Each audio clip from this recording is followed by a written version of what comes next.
Bata pa lang, pangarap na ni Faith ang maglingkod sa Panginoon. Kaya naman tuwing araw ng linggo, palagi siyang nagsisimba at tumutulong sa loob ng simbahan. Yun ang ginagawa niya araw-araw hanggang sa magdalaga siya. Pagka-graduate ng college, buo na ang loob na pumasok sa kumbento at maglingkod sa Panginoon. Ngunit bago ang araw ng kanyang pagpasok sa kumbento, isang pangyayari ang babago sa kanyang pangarap. Napagkamalan siyang pick-up girl ng isang grupo at sapilitang isinakay sa itim na van at dinala sa isang rest house. Paano kung ang lalaking sumira ng buhay niya ay mag-alay ng pag-ibig sa kanya? Matatanggap ba niya ito alang-alang sa batang nasa sinapupunan niya? May pag-asa pa kayang matuloy ang pangarap niyang pagmamadre? Ganong hindi na siya malinis? Sa pagitan ng lalaking nag-aalay sa kanya ng pagmamahal at ng Panginoon, sino ang pipiliin niya? Ano ang mananaig sa kanyang puso? Anong sabi mo? Nakikipag-break ka sa akin? Bakit? Dahil hindi na ako masaya sa relasyon natin. Naboboring na ako. Matthew, gusto ko na ng bago. Anong bago ang gusto mo? Sabihin mo't ibibigay ko sa'yo. Please, Erica, huwag ka makipag-break sa akin, hindi ko kaya. Pagsusumamo ni Matthew sa girlfriend na si Erica. 7 taon na silang magkasintahan at masasabi niya na kasal na lamang ang kulang sa kanilang dalawa. Katulad niya, galing din sa mayamang pamilya si Erica. Isa itong magaling na doktor, habang siya naman pinili ang maging engineer. Si Erica ang kanyang first crush, first love, first girlfriend, at ngayon, first breakup. Hindi niya kaya na mawala ito sa kanya. Nasanay na siya na palagi niya itong kasama ng oras. Kaya naman hindi siya makapaniwala nang sabihin nito na nakikipaghiwalay na ito sa kanya. Ganun lang ba kadali para kay Erica ang itapon ng 7 taon nilang pinagsamahan? Kasi kung siya ang tatanungin, hindi niya kaya na mawala ito sa kanya. Dahil para sa kanya, karugtong na ito ng kanyang buhay. I'm sorry Matthew, pero buo na ang desisyon ko. Mahal kita pero kailangan ko tong gawin. Kung totoong mahal mo ko, hindi mo ko sasaktan ng ganito. Mahal na mahal kita, Erica. Halos sa'yo na umikot ang buhay ko. Tapos ngayon sasaktan mo lang ako? Hindi mo ko naiintindihan, Matthew. Ginagawa ko to para sa atin.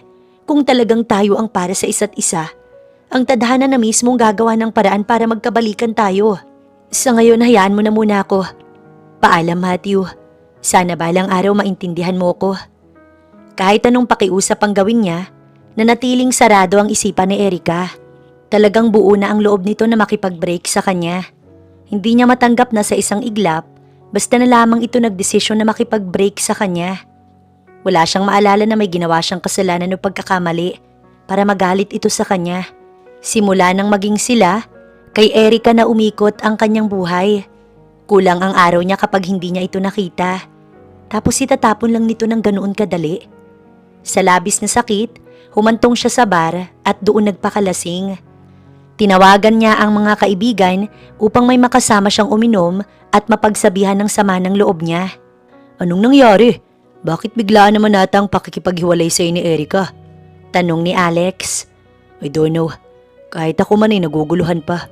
Wala siyang malinaw na dahilan. Basta ang sabi lang niya sa akin, naboboring na siya sa relasyon namin at gusto niya ng bago. Anong bago ba ang gusto niya? Napapaisip naman na sabi ni Simon, ang pinakababaero sa kanilang tatlo. Ang mabuti pa siguro, para makalimutan mo yung sakit na ginawa sa'yo ni Erica, mag-inuman na lang tayo hanggang umaga. Treat ko. Tama ang sinabi ni Alex, tsaka hindi lang siyang babae sa mundo, no? Makakahanap ka pa ng masigit sa kanya. Yung babaeng mamahalin ka talaga mula ngayon at magpahanggang wakas. Sabi naman ni Simon. Halos 2 linggo din na walang ibang ginawa si Matthew, kundi ang maglasing at magkulong sa kwarto. Pati trabaho niya ay napapabayaan niya na dahil kay Erica. Isang umaga, habang nagkakape, nilapitan siya ng mama niya at masinsinan na kinausap. Mabuti naman at naisipan mo nang lumabas ng kwarto mo, iho. Hindi pa katapusan ng mundo. Hindi lang si Erica ang babae dito sa mundo. I know, mama.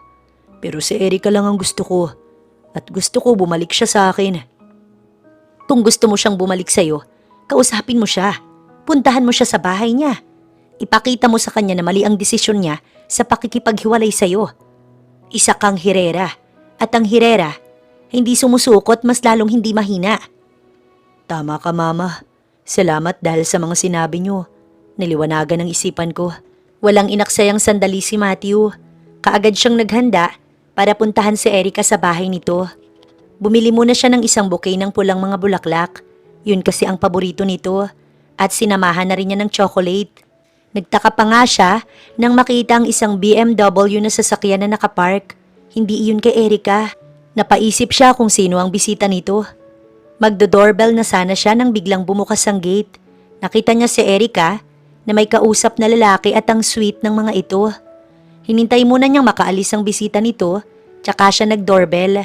Pinapasok naman siya ng katulong dahil kilala naman siya nito. Bakit nagpunta ka pa dito? Hindi pa ba malinaw sa'yo na tapos na tayong dalawa? Tanong ni Erica. Sino ang lalaking yun? Siya ba ang pinalit mo sa akin? Tanong ni Matthew. Halata ang selos at pag-aalala sa boses. Kung sabihin ko sa'yo na oo, titigilan mo na ba ako? Bakit Erica, bakit? Saan ako nagkulang para ipagpalit mo ko sa iba? Sabi ni Matthew, puno ng hinanakitang boses. Wala kang pagkukulang, Matthew. Sadyang ito ang kapalaran natin. Siguro hanggang dito na lang ang relasyon natin. Masaya ako na nakilala kita. Na minsan nagmahalan tayong dalawa. Pero paalam, Matthew. Masakit man, ngunit kailangan niyang tanggapin na wala na sa kanya si Erica, na may bago na itong mahal. Pinilit niyang kalimutan si Erica. Halos magpakabisi siya sa maghapon na pagtatrabaho. At pagsapit naman ng gabi, alak ang naging sandalan niya at karamay. Mabilis na lumipas ang 5 buwan, ngunit hindi pa rin niya magawang kalimutan ito. Walang araw na hindi niya ito naaalala at naiisip. Gusto niya itong puntahan sa bahay nito. Ngunit pinipigilan niya ang sarili dahil masasaktan lamang siya. Dahil dito, naisipan niyang magbakasyon muna sa kanilang rest house sa Batangas. Gusto niyang mag-isip at makapag-isa. Isang hapon, nagulat si Matthew nang bigla na lamang dumating sa rest house nila ang dalawa niyang kaibigan na sina Alex at Simon. Ano ginagawa niyo dito? Tsaka bakit hindi niyo sa akin sinabi na pupunta pala kayo dito? Kasi nga gusto ka naming sorpresahin. Siya nga pala may dala kaming alak at pulutan. Wala akong mood na mag-inom, Alex. Ang mabuti pa siguro bumalik na kayo ng Manila. Grabe ka naman, Matthew. Ang layo-layo ng biniyahin namin ni Alex tapos pababalikin mo lang kami kaagad. Sabi ni Simon na may pagtatampo sa boses. Nandito na kami kaya mag-enjoy na lang tayo. Tsaka ilang weeks ka na ba dito? Hindi ka pa babalik ng Maynila? Hindi pa, Alex. Babalik lang ako ng Manila kapag nakalimutan ko na si Erica. Paano kung hindi mo siya makalimutan? Eh di dito ka na lang for life. Nakangising tanong sa kanya ni Simon. Sabay pang natawa ang dalawa niyang kaibigan. Naiiling na lamang siya na pumasok sa loob ng bahay. Kaagad namang sumunod sa kanya ang dalawa. Nag-inuman nga silang tatlo hanggang sa malasing sila. Kinabukasan, nang magising siya, tulog pa ang kanyang mga kaibigan. Nagtungo siya sa kusina para magluto ng kakainin nilang tatlo. Habang kumakain, tinanong siya ni na Alex at Simon kung ano ang plano niya next week. Wala akong plano next week. Bakit? Ano bang meron next week? Grabe ka na, Matthew. Pati birthday mo kinakalimutan mo na. Anong plano mo? Magpapaparty ka ba or what? Wala akong plano, Alex. Dito lang ako, tsaka sa tingin nyo ba? Kaya ko mag-enjoy sa ganitong sitwasyon ko ngayon. Matthew, hindi lang si Erica ang babae sa mundo. Wake up, bro.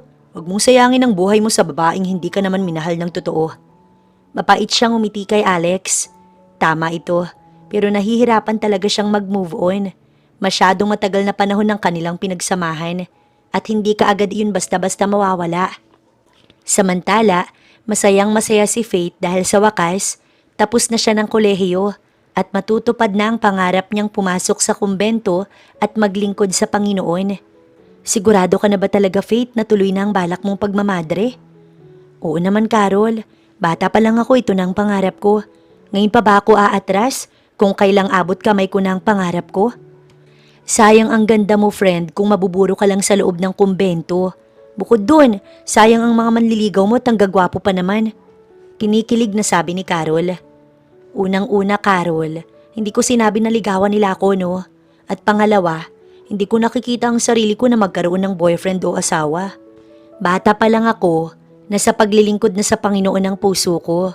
At ngayon na-graduate na ako ng college, panahon na para tuparin ko ang pangarap ko na iyon. Kahit ang mga magulang niya, hindi rin pabor sa gusto niyang mangyari. Ngunit iginagalang ng mga ito ang kanyang desisyon. Ilang araw na lang, papasok na siya sa kumbento at magiging ganap na siyang madre. Kaya naman sinusulit niya na ang mga araw na nasa labas pa siya. Isang tanghali, pinuntahan siya ni Carol sa kanilang bahay. Kasama nito ang isa pa nilang kaibigan na si Joy. Nagyayaya ang dalawa na gumimik, ngunit tumanggi siya sa mga ito. Sige na Faith, pumayag ka na. Sumama ka na sa amin. Tutal, eto na ang last. Sa oras na magmadri ka na, hindi ka na namin makakasama. Sabi ni Carol. Oo nga Faith, kaya pumayag ka na. Pa-birthday mo na rin sa akin. Sa Sunday na kaya ang birthday ko. Sabi naman ni Joy. Para hindi magtampo ang mga kaibigan, napilitang pumayag si Faith. Kinagabihan nga, dinaanan siya ni na Carol para sabay-sabay na silang magtungo ng bar. Ang gusto sana ni Carol ay sa gitnang table sila, ngunit hindi siya pumayag. Mas komportable kasi siya kapag nasa dulo sila. Hindi gaanong pansinin ng mga tao at higit sa lahat, hindi masyadong dinadaan-daanan. Kaagad na umorder ng vodka si Carol. Habang hinihintay nila ang kanilang order, nagpaalam muna siya na magbabanyo. Pagkatapos gumamit ng banyo, saglit siyang nag-retouch nang biglang tumunog ang kanyang cellphone.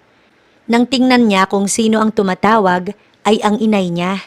Dali-dali niya itong sinagot, ngunit putol-putol ang linya kaya napilitan siyang lumabas para humanap ng signal. Oh, hello Nay, naririnig niyo na po ba ako? Oo anak, naririnig na kita. Pasensya na kung tinawagan kita. Ang itay mo kasi inaatake na naman ng rayuma. Wala na siyang gamot. Baka may bukas pa dyan na butika. Bumili ka muna kahit ilang piraso lang anak. Sige po inay. Sakto nandito ako sa labas. Bibili muna ako ng gamot ni itay. Sige na anak, yun lang naman. Salamat. Hindi pa man niya ino-off ang cellphone nang bigla na lamang may van na huminto sa harapan niya. Basta na lamang siyang hinila pasakay ng dalawang lalaki na nakamaskara. Pinilit niyang kumawala, ngunit malakas ang mga ito. Ilang sandali pa, bigla na lamang nagdilim ang paningin niya at tuluyang nawalan ng malay. Nang magising si Faith, nasa isang kwarto na siya at hindi iyon familiar sa kanya. Diyos ko, nasan ako? Saan ako dinala ng mga lalaking yun? Maingat na tumayo si Faith at lumapit sa pintuan. Sinubukan niyang buksan ito pero nakalak. Nangihinang bumalik siya sa kama at naupo. Taimtim na nagdarasal na sana walang mangyaring masama sa kanya. Hindi nagtagal, bumukas ang pintuan. Pumasok ang isang lalaking matangkad. Nakasuot ito ng maskara. Sa tingin ni Faith, lasing ang lalaki base sa klase ng lakad nito. Sino ka? Anong kailangan mo sa akin? Lakas loob na tanong niya, kahit ang totoo kinakabahan siya. Hindi sumagot ang lalaki. Sa halip, malalaki ang mga hakbang na nilapitan siya nito at basta na lamang hinalikan sa labi. Nagpumigla si Faith, ngunit sadyang malakas ito. Kaagad siya nitong naihiga sa kama at marahas na pinunit ang mga saplot niya. Parang awa niyo na wag po. Umiiyak na pakiusap ni Faith sa lalaki, ngunit hindi siya nito pinakinggan. Walang awa siya nitong inangkin hanggang sa matapos ito at makatulog sa tabi niya. Awang-awa si Faith sa sarili ng mga sandaling yun. Wala na ang pagkaberhen niya. Hindi na siya malinis. Kinuha ng walang yang lalaki ang pagkaberhen niya. Paano na siya ngayon? Paano na siya ngayong maglilingkod sa Panginoon ngayong hindi na siya malinis? Kinabukasan, nagising si Matthew na masakit ang ulo. Dahan-dahan niyang iminulat ang mga mata. Nagtaka pa siya nang makita ang isang babaeng mahimbing na natutulog. Saglit siyang napaisip. Ngunit wala siyang maalala sa nangyari sa nagdaang gabi. Paanong nagkaroon ng babae dito sa kwarto ko? Ang naaalala niya, birthday niya kahapon at dumating ang kanyang mga kaibigan. May dalang alak at pulutan ng mga ito. Dahil birthday niya at nahiya naman siyang itaboy sina Alex, kaya pinagbigyan niya na lamang. Nang malasing siya, kaagad siyang nakatulog sa upuan. Ang huli niyang naaalala, umalis sina Alex. May kukunin daw na regalo para sa kanya. Maliban doon, wala na siyang maalala. Pakiramdam ni Matthew, mas lalong sumakit ang ulo niya sa kakaisip sa mga nangyari ng nagdaang gabi. Dahan-dahan niyang ginising ang babae. Hindi naman nagtagal ay nagising ito. Nanlalaki pa ang mga mata nito nang tumingin sa kanya, sabay siksik sa dulo ng kama. Huwag kang matakot sa akin, miss. Hindi ako masamang tao. Hindi ko alam kung paano kang napunta dito sa kwarto ko. At ang naaalala ko lang, nag-inuman kami ng mga kaibigan ko. Maliban doon ay wala na. Sinungaling! Sigaw ng babae. Hindi ako nagsisinungaling. Kahit ako man ay naguguluhan. Paano kang napunta dito sa kwarto ko? Alam mo ba kung nasan ka ngayon? Hindi ko alam kung saan ako dinala ng 2 lalaki kagabi. Basta paggising ko, nandito na ako sa kwartong to't pumasok ka. Sagot ng babae. Mas lalong naguluhan si Matthew sa sinabi ng babae. Akmang babangon na sana siya nang mapagtanto na wala siyang suot na kahit na ano, maliban sa comforter na nakatakip sa kanya. My God, anong ginawa ko last night? Anang isipan niya, sabay pa simpleng tumingin sa babaeng nakaupo sa kama. Maingat na bumangon si Matthew at ibinalabal ang comforter sa katawan. Dito ka lang, miss. May kakausapin lang ako sa labas. Sabi niya bago lumabas ng kwarto. Nagmamadaling lumabas ng kwarto si Matthew at pinuntahan sa kabilang kwarto ang mga kaibigan. Tulog pa ang mga ito. Nilapitan niya si Alex at ginising. Gumising na kayong dalawa. May tatanong ako sa inyo. Sabi ni Matthew. Mamaya na, inaantok pa kami. Sagot ni Alex sabay pikit ng mga mata. Sino yung babae sa kwarto ko? Yun ba? Siyang sinasabi namin sa'yo na regalo namin. Kamusta? Ayos ba? Nakangising tanong sa kanya ni Simon. Hindi. Saan niyo siya kinuha? Tanong ni Matthew. Diyan lang sa daan. Baliwalang sagot ni Alex. What? Don't tell me na isa siyang pick-up girl tapos bibigay niyo sa akin? Tanong ni Matthew sa naguguluhang boses. Oo, para pansamantala mong makalimutan si Erica. Wake up, bro. Ilang linggo ka nang nagmumukmuk dahil lamang sa kanya. Hindi lang siyang babae dito sa mundo. Kaya binigyan niyo ako ng pick-up girl. Inis niyang iniwan sa kwarto ang mga kaibigan at nagtuloy sa sala. Nakukonsensya siya sa ginawa niya sa babae. Naupo si Matthew sa sofa. Hindi naman nagtagal, sumunod sa kanya ang mga kaibigan. Sorry na bro, gusto ka lang naman naming pasayahin. Kaya naisip namin na regaluhan ka ng babae. Sabi ni Alex. Naiintindihan ko naman kayo, Alex. Ang hindi ko lang maintindihan, bakit babae? Bakit isang pick-up girl pa? Sorry, hayaan mo next time, babawi kami sa'yo. Natatawang sabi ni Simon. Gago, hindi na kailangan. Salamat sa effort nyo kahit wala akong matandaan sa nangyari last night. Nasa na pala yung babae? Pag-iiba ni Alex sa usapan. Nasa kwarto ko. Mukhang galit sa akin. Ewan ko kung bakit. Baka naman hindi mo siya nasatisfied kagabi kaya ganun. Pangaasar pa sa kanya ni Simon. Sa inis niya, binato niya ito ng unan. Saglit niyang iniwan sa sala ang mga kaibigan para balikan sa kwarto ang babae. Nakaupo ito sa gilid ng kama at napansin niyang umiiyak ito. I'm sorry. Ako nang humihingi sa'yo ng sorry sa ginawa ng mga kaibigan ko. Tungkol naman sa nangyari sa atin last night. Don't worry. Babayaran kita kahit na magkano ang gusto mo. Hindi ko kailangan ng pera mo. Mga walang ya kayo. Sinira niyo ang pangarap ko. Alam mo ba dahil sa ginawa niyo sa akin lalo na ikaw, hindi na matutupad ang pangarap ko na maglingkod sa Panginoon? Sagot ng babae na puno ng galit ang boses. What do you mean? Tanong ni Matthew na tila naguguluhan pa. Hindi sumagot ang babae. Bagkus, tahimik itong umiyak. Nang magawi ang tingin ni Matthew sa higaan, doon lang niya napansin ang mga mantsa ng dugo. My God! Naihilamos na lamang ni Matthew ang palad sa sariling muka. Hindi makapaniwala sa natuklasan. I'm so sorry, miss. Maniwala ka man o hindi, wala akong alam sa ginawa ng mga kaibigan ko. Lasing ako kagabi. Hindi ko nga matandaan na may nangyari sa atin. Alam ko hindi ko na maibabalik ang nawala sa'yo. Pero nandito ako para panagutan ka. Huli na para bawiin pa ni Matthew ang nasabi sa babae. Ang akala niya, matutuwa ito sa kanyang sinabi. Ngunit tinignan lamang siya nito ng masama. Hindi ko kailangan ng tulong mo. Kung gusto mong tulungan ako, ihatid mo na ako sa amin. Gusto ko nang umuwi. Sure. Mabilis na nagbihis si Matthew at hinagilap ang susi ng kanyang kotse. Habang nasa biyahe, tahimik lamang silang dalawa. Pasimpleng pinagmamasdan niya ang babae.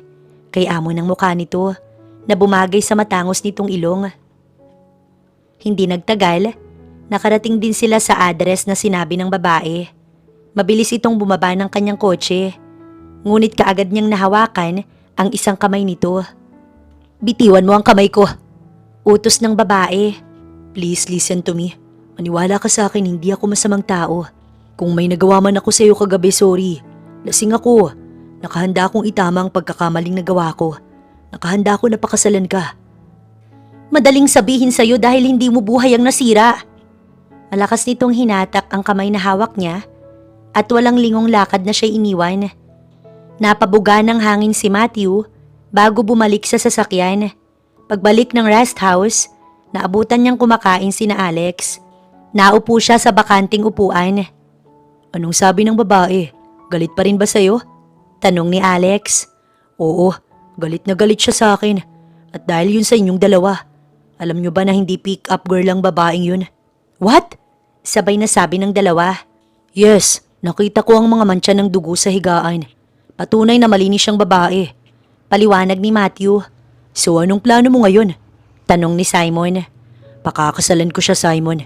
Hindi ko siya kilala pero nararamdaman ng puso ko na mabuti siyang babae. Sorry talaga bro, nang dahil sa amin, magkakaasawa ka pa nang wala sa oras. Sabi ni Alex. Hindi ko naman kayo sinisisi sa nangyari, Alex. Siguro nga mas mabuti na to para tuluyan ko nang makalimutan si Erica. Sa tingin ko naman hindi mahirap mahalin ng babaeng yun. Nang araw ding yun, sabay-sabay na silang tatlo na bumalik ng Maynila. Ang balak ni Matthew, liligawan niya ang babae at gagawin niya ang tama. Natuwa naman ang mga magulang niya sa pagbabalik niya, lalo na ang kanyang mama. Ikinuwento niya dito ang nagawang pagkakamali at bilang isang ina, proud na proud ito sa kanya dahil alam niya ang pagkakamali niya at nakahanda siya itong itama. Samantala, simula nang makauwi ng bahay si Faith, pinili muna niya ang magkulong sa kwarto. Tinatanong siya ng mga magulang kung anong nangyari sa kanya, kung bakit nawala siya, pero hanggang ngayon wala pa rin siyang lakas ng loob na magkwento sa mga magulang. Isang hapon, dinalaw siya ng kaibigan na si Carol at pinilit siyang umamin sa tunay na nangyari ng gabing yun. Ano ba kasing nangyari sa iyo, friend? Pakiramdam ko tuloy kasalanan ko. Kasi kung hindi kita niyayang magpunta sa bar, hindi ka sana mawawala ng gabing yun. Wala kang kasalanan, Carol, at hindi kita sinisisi sa nangyari sa akin. Nangyari sa'yo? Anong ibig mong sabihin? Pautal-utal na ikinuwento ni Faith ang nangyari sa kanya. Awang-awa si Carol sa kanya at sinisisi ang sarili. Sorry, Faith. Kung hindi dahil sa akin, hindi mo sasapitin to. Anong plano mo ngayon? Gusto mo bang ipakulong ang mga taong may kasalanan sa'yo? Hindi ko alam. Sa tingin ko mayaman sila't wala akong laban.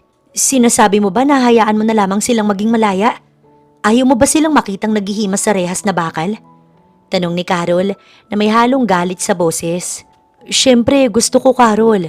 Pero katulad ng sinabi ko sa'yo kanina, mayaman sila at ang katulad kong mahirap walang laban.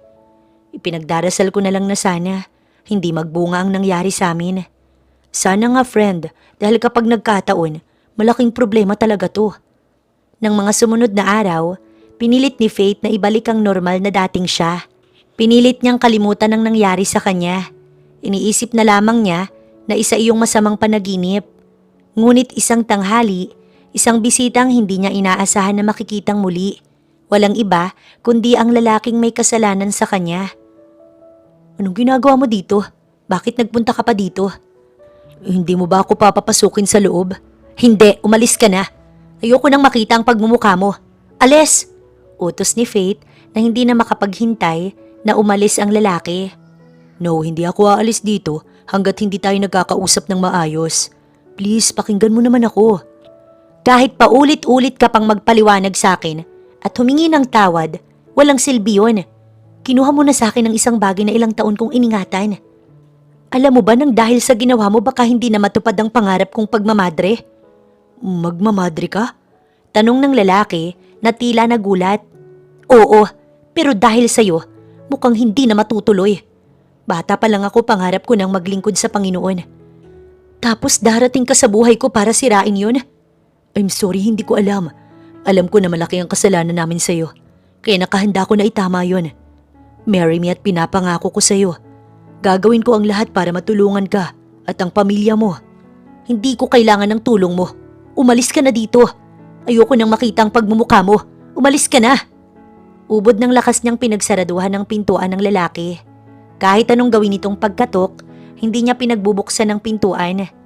Ang akala ni Faith, kaagad na susuko ang lalaki sa pangungulit sa kanya. Ngunit hindi iyon nangyari. Bagkus, araw-araw itong pumupunta sa bahay nila at araw-araw din niya itong pinagtatabuyan.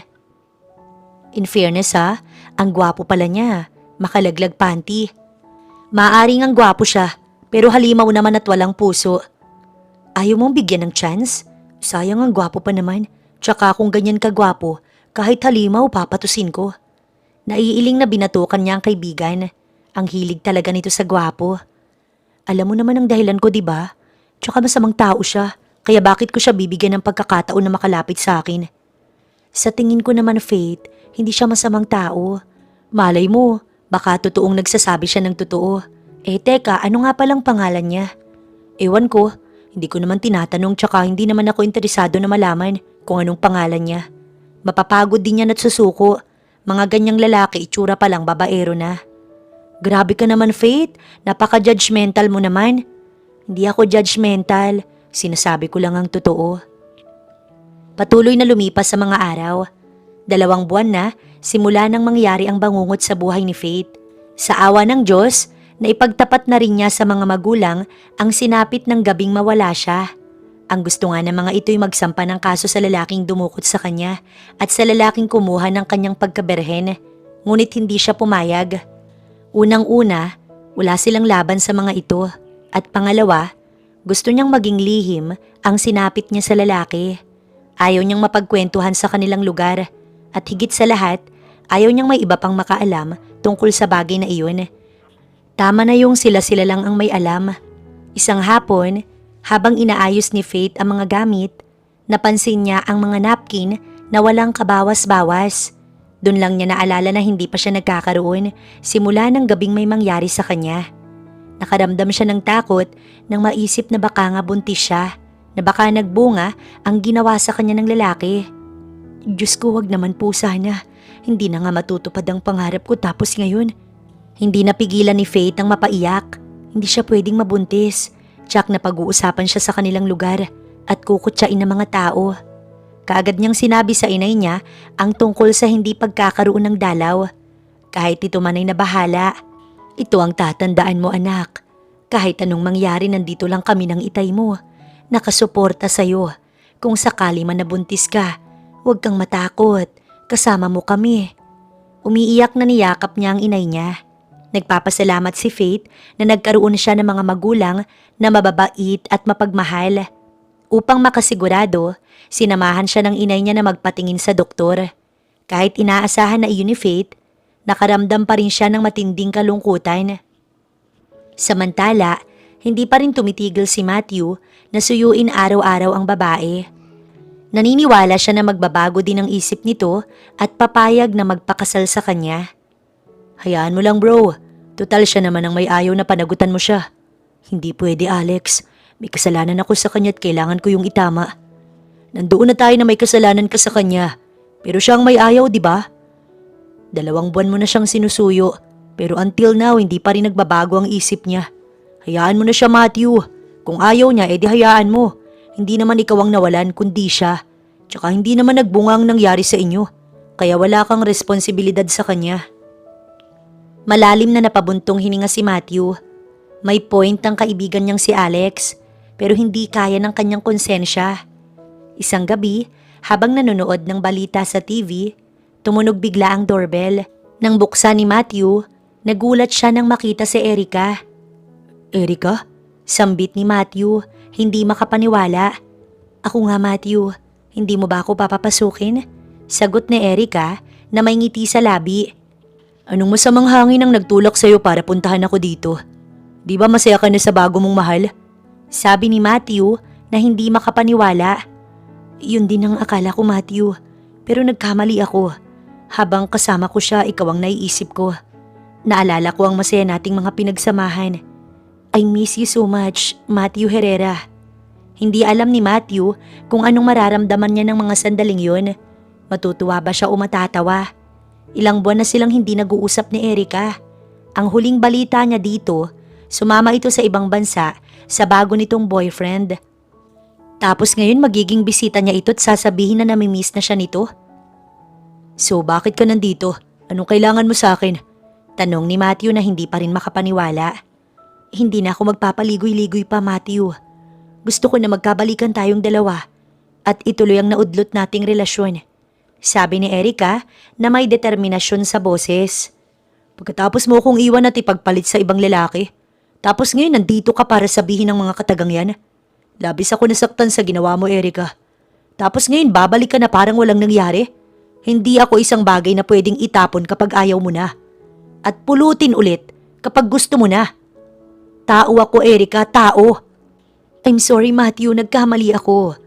Pero nandito na ako ngayon. Promise, babawi ako sa'yo. Gagawin ko ang lahat para mapatawad mo lang ako. Mahal na mahal pa rin kita, Matthew. Hindi ko kayang mabuhay na hindi ka kasama. Sinungaling. Nagawa mo na, Erica. Hindi mo na ako kailangan. Bumalik ka na lang sa boyfriend mo. Dahil ako masaya na at hindi magtatagal, ikakasal na ako. What? Tama bang narinig ko? Ikakasal ka na? Kanino? Oo, tama ang narinig mo. Pwede ka nang umalis at busy ako. Hindi niya na hinintay na makapagsalita si Erica. Mabilis niyang isinara ang pintuan at bumalik sa panonood. Kinabukasan, sinubukan niya ulit puntahan ng babae sa bahay ng mga ito. Katulad ng mga nakaraang araw, tinarayan na naman siya nito. Kailan mo ba ako titigilan na? Nakuha mo ng lahat sa akin, pati pangarap ko hindi na matutuloy. Ano pa bang gusto mo? Galit na sabi ng babae. Gusto kitang pakasalan. Sana pumayag ka. Alam ko hindi tayo magkakilala. Kaya sana hayaan mo ko na makilala ka ng lubusan. Ganun ka rin naman sa akin. I'm Matthew Herrera. Single at isang engineer. Sa Makati ako nakatira. Kasama ng magulang ko at bunsong kapatid. Paliwanag ni Matthew. Hindi ako interesado. Makakaalis ka na, busy ako. Kahit paulit-ulit mo kong ipagtabuyan, babalik at babalik ako dito. Hanggang sa mapapayag kita. Seryosong sabi ni Matthew. Bahala ka. Naiiling na lang si Matthew nang pagsaraduhan siya ng pintuan ng babae. Pagkagaling sa bahay ng babae, dumiretso siya sa tambayan nilang magkakaibigan. Mukhang bad mood ka. Punasa kanya ni Alex. Hulaan ko, tinarayan ka na naman ng babae. Nangaasar, nasabi naman ni Simon. Ganun na nga. Nakakainis lang kasi siya na nga itong sinusuyo ko. Nag-iinarte pa. Pasalamat nga siya kahit hindi ko naman ginusto ang nangyari sa amin. Willing akong pakasalan siya. Kung tutuusin, kasalanan yung dalawa to eh. Kung hindi nyo siya kinidnap, di sana. Wala akong problema ngayon. Ano ba kasing pumasok sa utak nyo? Oops, wag mo nang ituloy. Natatawang tinakpan ni Alex ang bibig niya. Ayaw nyong marinig kasi totoo. Ewan ko ba sa inyong dalawa kung anong pumasok sa utak ninyo at nangidnap kayo ng babae. Pati ako dinamay nyo pa. Tingnan nyo nga ngayon ang nangyari. Para akong tanga na nakikiusap sa babaeng yun. Tapos itong babae naman, masyadong maarte. Reklamo niya sa mga kaibigan na totoo naman, isa siyang hirera. At ang hirera, hindi nakikiusap. Pero eto siya ngayon, ilang beses nang nakikiusap at ilang beses na din nire-reject at pinapahiya ng babaeng iyon na hindi niya nga alam kung ano na ang pangalan. Choice mo naman yan, bro. Ikaw lang itong makulit at mapilit. Ayaw nga ng babaeng yun. Tsaka wala ka namang pananagutan sa kanya. Kaya kung ako sa'yo, tumigil ka na. Nagmumukha ka ng ewan. Ani Alex. Agree ako sa sinabi ni Alex. Unless type mo yung babae kaya porsigido kang pakasalan siya. Dagdag ni Simon sabay ngisi sa kanya. Hindi ko siya type. Tsaka ayoko sa babae na masyadong maarte at ma-pride. Sinong gusto mo? Si Erica? Simula ngayon, Alex, wag na wag mo nang babanggitin ang pangalan niya. Unti-unti na ako nakaka-move on sa kanya. Kaya please lang, iwasan yung banggitin ang pangalan niya kapag kasama niyo ko. Pakiusap niya sa mga kaibigan. Nakakaintindi namang tumango sa kanya ang dalawa. Oo, aaminin niya sa sarili na hanggang ngayon, mahal pa rin niya si Erica. Pero kailangan niya na itong kalimutan, lalo na ngayon na may kasalanan siyang dapat panagutan. Pagkagaling sa kanilang tambayan, dumiretso na siya ng uwi. Nagulat pa siya pagpasok nang makitang kausap ng mama niya si Erica. O iho, mabutit nandito ka na. Kanina ka pa hinihintay ni Erika. Hinalikan siya sa pisngi ng ina bago hinarap si Erika. Umakyat naman sa taas ang mama niya at iniwan silang dalawa sa sala. Bakit nandito ka na naman? Diba ang sabi ko sa'yo dun ka na sa boyfriend mo? Gigil niyang sabi kay Erika. Wala na nga kami, ikaw ang gusto ko, Matthew. Ikaw ang mahal ko. Please, patawarin mo na ako. Promise, babawi ako sa'yo. Hindi ko kailangan ng pagbawi mo. Tapos na tayong dalawa. At ikaw ang tumapos nun, hindi ako. Dahil nagkamali ako. Pero ngayon alam ko na ikaw ang mahal ko at sa'yo lang ako sasaya. I'm sorry, Erika. It's too late. Nakapag-move on na ako sa'yo. Kaya sana mag-move on ka na rin. Inis niya itong tinalikuran. Ngunit sinundan siya nito at bigla na lamang umiyak habang nakikiusap sa kanya. Please, Matthew, parang awa mo na. Huwag mo naman tong gawin sa akin. Hindi ko kaya, please. Give me another chance. Promise hindi ko sasayangin basta bigyan mo lang ako ng isa pang pagkakataon. Muling pakiusap ni Erika. I'm sorry, Erika. Pero buo na ang desisyon ko't hindi na yun magbabago. Dahan-dahan niyang inalis ang mga kamay nitong nakayakap sa kanya at walang lingon likod na ito'y iniwan.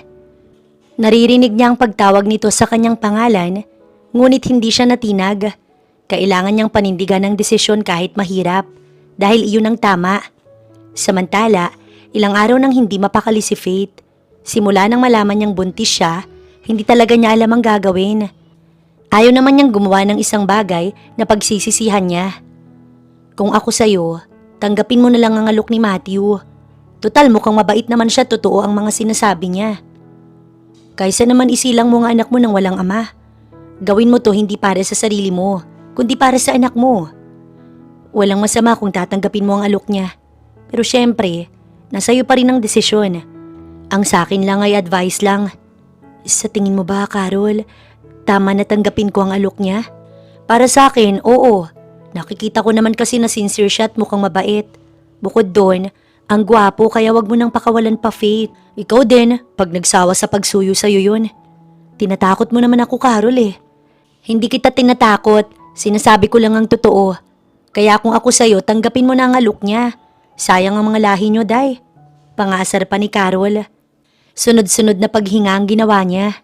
May katwiran naman si Carol, tsaka nararamdaman naman niya na sincere ang lalaki sa kanya.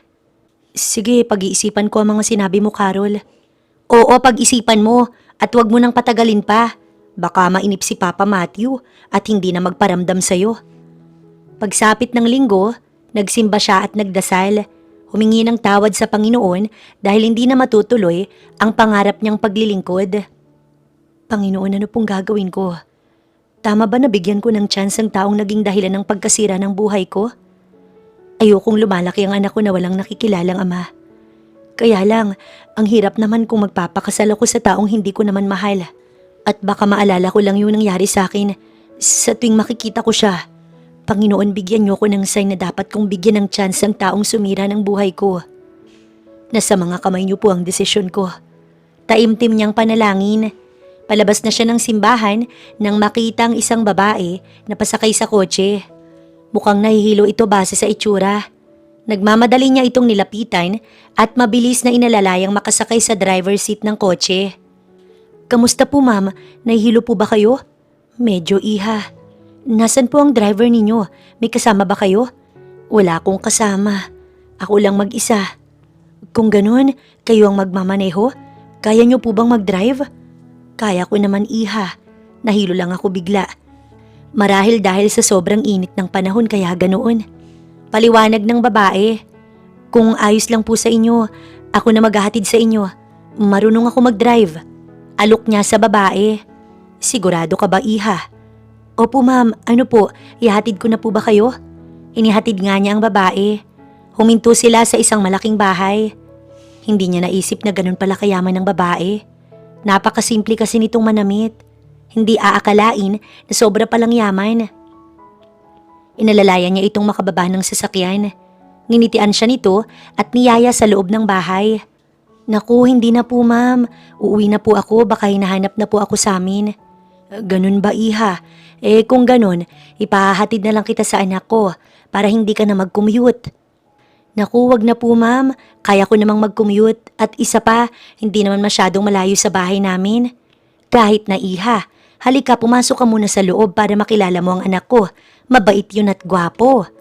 Natawa naman siya sa sinabi ng babae. Wala na nga siyang nagawa kundi pagbigyan ng gusto nito. Halos malula siya nang makita ang loob ng bahay. Napakaganda.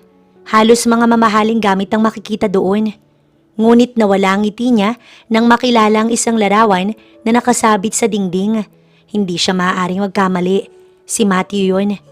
Lakas loob siyang nagtanong sa matanda kung sino ang nasa larawan. Kahit na alam niyang si Matthew naman yun. Gusto lang talaga niyang makasigurado. Ma'am, sino po ba yung nasa larawan? Yan ba? Si Matthew. Yan ang anak ko. Sasagot na sana siya nang makarinig ng mga yabag na papalapit sa kanilang kinatatayuan. Mabutit nandito ka, Matthew. Narinig niyang sabi ng babae. Dahilan upang mapalingon siya. Nakita niya ang pagkagulat sa mga mata ng lalaki nang siya ay makita. Ikaw? Gulat na tanong ni Matthew. Kilala mo siya, iho? Yes, mama. Wow, that's great. Nakita niya ako sa labas ng simbahan na nahihilo.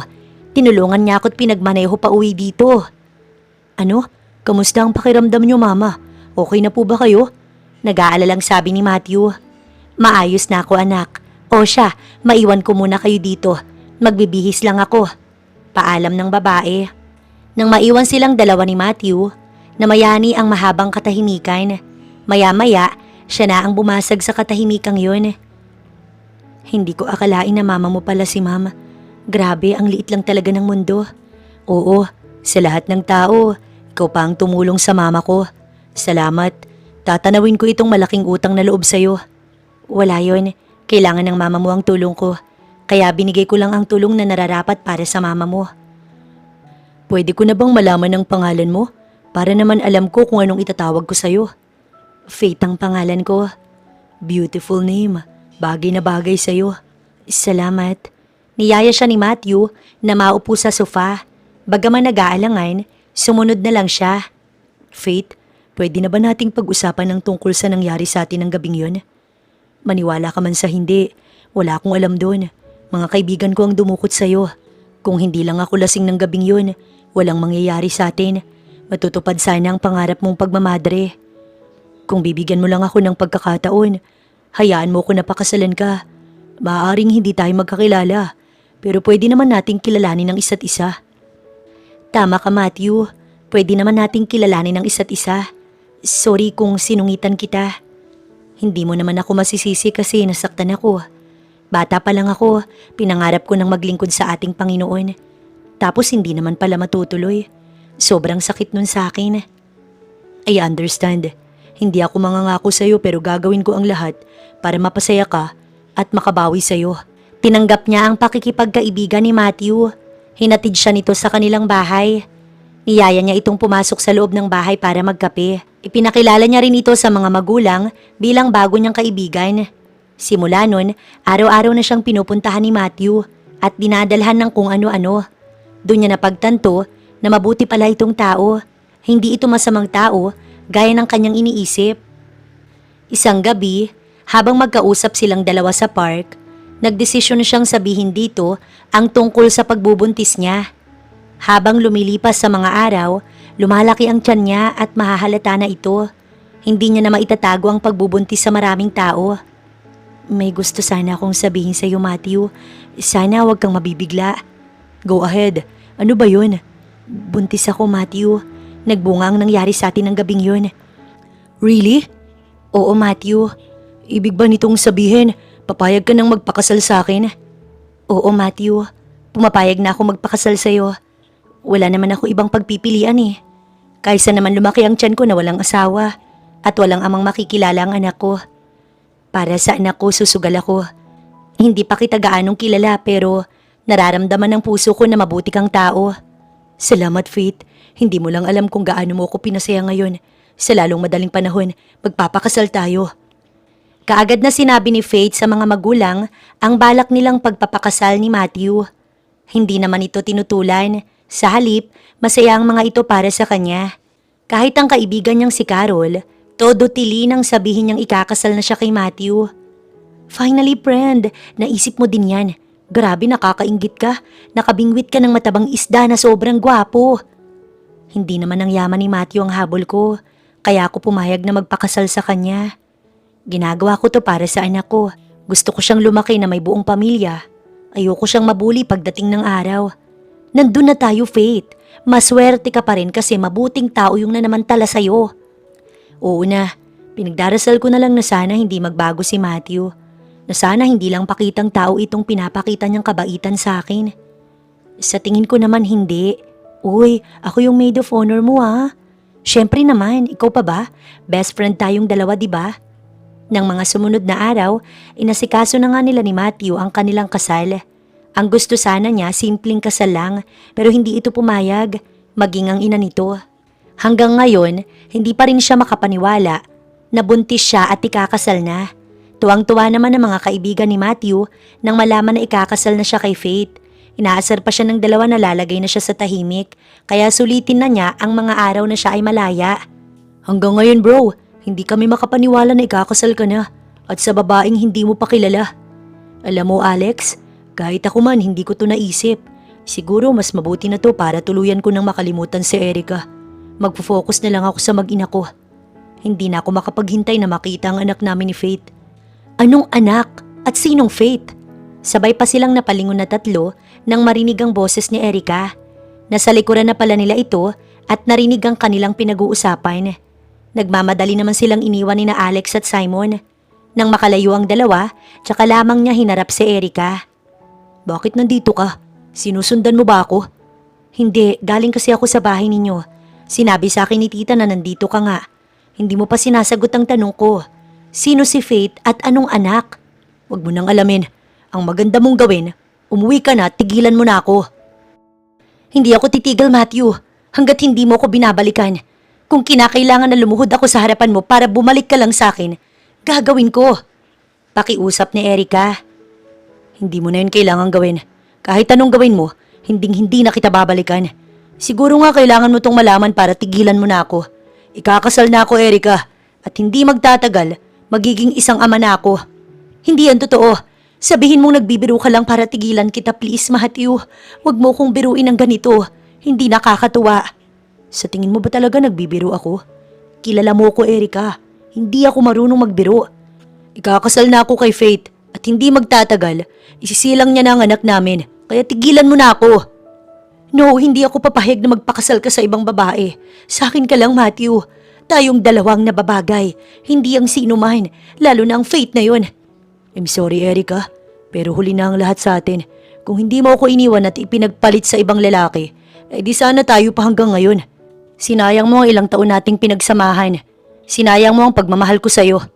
Akmang tatalikuran niya na ang babae, ngunit mabilis siya nitong niyakap habang patuloy na nakikiusap na balikan niya ito. Akin ka lang, Matthew. Hindi ka pwedeng mapunta sa ibang babae. Tama na, Erica. Tanggapin mo na ang katotohanan na ito ang kapalaran nating dalawa, na hindi tayo para sa isa't isa. Alam ko, nararamdaman ko na ginagawa mo lang to para makaganti sa akin at saktan ng damdamin ko. Pero ang totoo, mahal mo pa rin ako, Matthew. Tama na, itigil mo na ang pagkukunwari. Hindi na nakakatuwa na sasaktan na ako. Kung nasasaktan ka man ngayon, ikaw ang may gawa niyan, hindi ako. Kahit anong pakiusap ni Erica, hindi niya ito pinakinggan. Buo na ang desisyon niya, nakalimutan ito at bumuo ng pamilya kasama si Faith at ang kanilang magiging anak. Ang akala niya, dahil sa mga sinabi niya, tinigilan na siya ni Erica. Pero hindi pa pala. Sa halip, mas lalo nitong ginulo ang tahimik niyang buhay. Umabot pa sa punto na pinagtangkaan nito ang sariling buhay. Isang araw, habang abala siya sa trabaho, nakatanggap siya ng tawag galing sa mama ni Erica. Hello, Tita Nadia. Napatawag po kayo. Si Erica, Matthew. Umiiyak nitong sabi sa kabilang linya. Anong nangyari kay Erica? Naglaslas siya ng pulso. Nandito kami ngayon sa hospital. Isinugod namin siya. Matthew, please puntahan mo ang anak ko. Kailangan kanya ngayon. Pakiusap ni Tita Nadia. Ayaw man niyang puntahan si Erica, hindi naman niya ito matiis, lalo na't matagal na panahon ang kanilang pinagsamahan. Nang makarating sa hospital na kinaroroonan ni Erica, kaagad niyang hinanap ang kwarto nito. Hindi naman siya nahirapang hanapin. Nakangiti siyang pinagbuksan ng pintuan ng mama ni Erica at pinapasok sa loob. Salamat at hindi mo ko binigo, Matthew. Salamat kahit wala na kayo ng anak ko, hindi mo pa rin siya kayang tiisin. Oo naman po, tita. Kamusta po si Erica? Ano po bang nangyari? Pinagtangkaan lang naman niyang buhay niya. Mabuti na lang at naisugod namin kaagad siya dito. Dahil kung hindi, baka wala na siya ngayon. Hindi naman siya makapaniwala na pagtatangkaan ni Erica ang sariling buhay. Lumabas saglit ang mama ni Erica para bilhin ng mga niresetang gamot sa butika. Pinagmasdan niyang mabuti ang natutulog na si Erica nang bigla itong magmulat. Matthew, ikaw nga. Sinabi ko na nga ba't hindi mo ko matitiis na mahal mo pa rin ako hanggang ngayon. Huwag mong bigyan ng kahulugan ng pagpunta ko dito. Nakiusap sa akin ng mama mo. Nahiya lang akong tumanggi sa kanya. Hindi yan totoo. Dahil kung talagang ayaw mo, marami kang pwedeng idahilan. Pero nandito ka ngayon sa harapan ko. Isa lang ang ibig sabihin nun. Hindi mo ko kayang tiisin dahil mahal mo pa rin ako hanggang ngayon. Isipin mo na ang gusto mong isipin. Wala akong pakialam. Nandito ako hindi dahil mahal kita, kundi dahil sa mama mo. Bakit ba ganyan ang pakikitungo mo sa akin, Matthew? Pakiramdam ko ang sama-sama kong tao. Aalis na ako. Pakisabi na lang kay tita na umalis na ako. Please, Matthew, dito ka lang. Huwag mo kong iwan, kailangan kita. Pasensya na, Erica. Pero hindi pwede. May mga trabaho ko na kailangang tapusin. Isa na dun ang nalalapit kong kasal. Talaga ba na itutuloy mo ang pagpapakasal sa Faith na yun? Paano naman ako, Matthew? Ahayaan mo ba na maging malungkot ako habang buhay? Dahil yun ang tama kong gawin. Mag-move on ka na, Erica. Pakawalan na natin ang isa't isa. Maging masaya na lang tayo sa buhay na mayroon tayo ngayon. Hindi ko kayang mawala ka sa akin. Alam ko nagkamali ako pero sana naman bigyan mo ko ng isa pang pagkakataon. Tao lang ako na nagkamali at naliligaw ng landas. Matthew, please maawa ka sa akin. Huwag mo kong saktan ng ganito. Umiiyak na pakiusap ni Erica. Ayaw niya itong paasahin sa wala. Wala nang chance na magbalikan pa silang dalawa.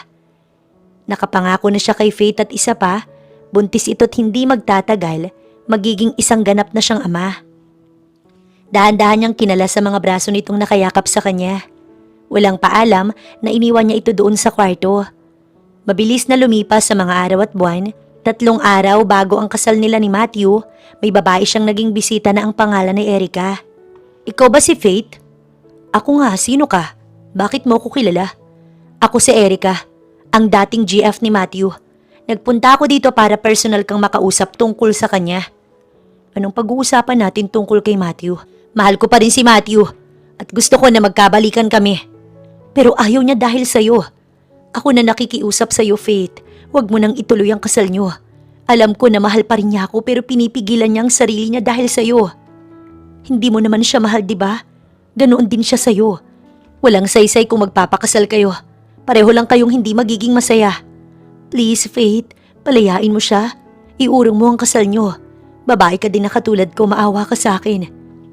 Hindi nakapagsalita si Faith sa mga tinura ni Erica. Gusto niyang iurong niya ang kasal nila ni Matthew sa kadahilan ng hindi niya naman mahal ang lalaki. Oo, hindi niya mahal ang lalaki. Pero paano naman silang mag-ina kung papayag siya sa gusto ng babae? Ayaw niyang lumabas ang anak na walang buong pamilya. Kaya nga siya sumugal kahit walang kasiguraduhan. Tapos nandito ngayon sa harap niya ang ex-GF nito.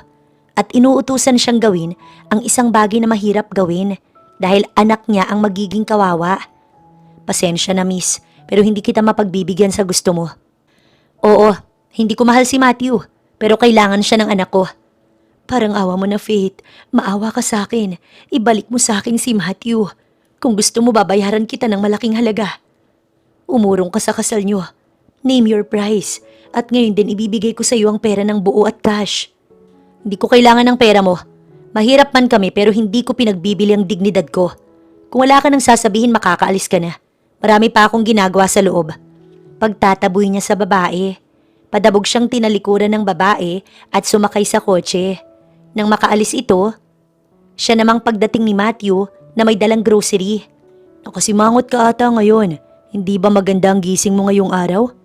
Mahal mo pa ba ang ex mo? Bakit mo tinatanong? Dahil gusto kong malaman kung mahal mo pa ba siya o hindi na. Matagal na kaming wala at siya ang sumira ng masaya naming relasyon. Kung sakali man na mahal ko pa siya, sa akin na lang yun. So mahal mo pa nga siya? Hindi na yun importante kung mahal ko siya o hindi.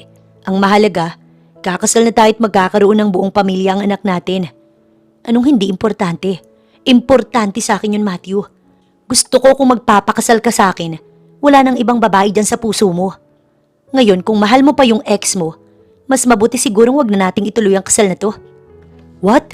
Ngayon ka pa talaga aatras? Kung kailan ilang araw na lang ang hihintay natin? Ano ba kasing nangyayari sa'yo? Bakit mo nabanggit si Erica? Pinuntahan niya ako dito kanina. Nakiusap siya sa akin na wag ko nang ituloy ang kasal natin dahil mahal mo siya. Ang gusto ko lang naman, Matthew, maging honest ka sa akin. At kung pakakasalan mo ko, dapat wala ka ng pagmamahal sa ex mo. Bakit ba big deal sa'yo ang feelings ko kay Erica? Don't tell me na nagsiselos ka na sa kanya dahil mahal mo na ako. Hindi kita mahal. Ayoko lang na pakakasalan mo ko, tapos may ibang babae kang minamahal. Unfair sa akin yun. Paanong naging unfair sa'yo? Wala ka din namang feeling sa akin, di ba? So ibig sabihin patas lang tayo. Ang mabuti pa siguro, umalis ka na muna. Bumalik ka na lang kapag hindi mo na mahal ang ex mo. Padabog niyang pinagsaraduhan ng pintuan ng lalaki. Naiinis siya dito. Tinawagan niya si Carol at pinapunta sa kanilang bahay. Gusto niya ng kausap. Gusto niya nang may mapaglabasan ng sama ng loob kay Matthew. Ano ba kasing kinagagalit mo kung mahal pa niya ang ex niya? Hindi ko rin alam kung bakit ako nagagalit ng ganito. Nako Day, isa lang ibig sabihin yan. Ano? Mahal mo na si Matthew. Nagsiselos ka sa ex niya kaya ka ganyan. Ako nagsiselos? Hindi Hindi ko naman mahal ang Matthew na yan. Ay sus, kunwari ka pa. Sinasabi ng utak mo na hindi mo siya mahal. Pero iba naman ang sinasabi ng puso mo. Mahal mo siya, Faith, at nagsiselos ka sa ex niya. Gusto mo kasi, ikaw ang mahalin ni Matthew.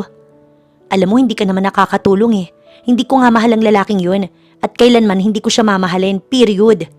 Bahala ka, deny pa more. Ikaw din, kapag hindi ka umamin dyan sa nararamdaman mo, baka mawala sa'yo si Papa Matthew. Kaya kung ako sa'yo, aminin mo na sa kanyang mahal mo siya. Malay mo, mahal ka rin niya at naghihintay lang pala siya ng tamang panahon para umamin sa'yo. Sunod-sunod na paghinga ng malalim ang ginawa niya. Napaisip tuloy siya sa mga sinabi ni Carol at napatanong sa kawalan. Mahal nga kaya niya si Matthew? Nagsiselos kaya siya sa ex-GF nito? Kaya siya nagagalit? Naiiling na lamang siya. Imposible na mahalin niya si Matthew. Anong sabi mo? Inaway ka ni Faith dahil kay Erica? Oo, Alex. Hindi ko nga siya maintindihan kung bakit siya nagagalit ng walang dahilan. Dapat nga magpasalamat siya kasi pakakasalan ko siya at bibigyan ko ng buong pamilya ang anak namin. Tapos ngayon, aawain niya ako ng dahil lamang sa feelings ko kay Erica. Sumbong niya sa kaibigan. Umamin ka nga sa akin, bro. Mahal mo pa ba si Erica? Sa totoo lang, hindi ko rin alam, Alex. Basta ang malinaw sa akin ngayon, tanggap ko nang hindi kami para sa isa't isa. How about Faith? Ano siya para sa'yo? Wala ka bang feelings sa kanya kahit kaunti? Hindi ko rin alam. Basta masaya ako kapag kasama siya. At gusto ko siyang palaging nakikita at nakakasama. Isa lang ibig sabihin yan. Mahal mo na siya. Hindi lang dahil sa bata kaya gusto mo siyang pakasalan. Kundi dahil mahal na mahal mo siya. Congratulations, bro. Finally, naibaling mo na din sa ibang pagmamahal mo. Natahimik naman siya sa sinabi ni Alex.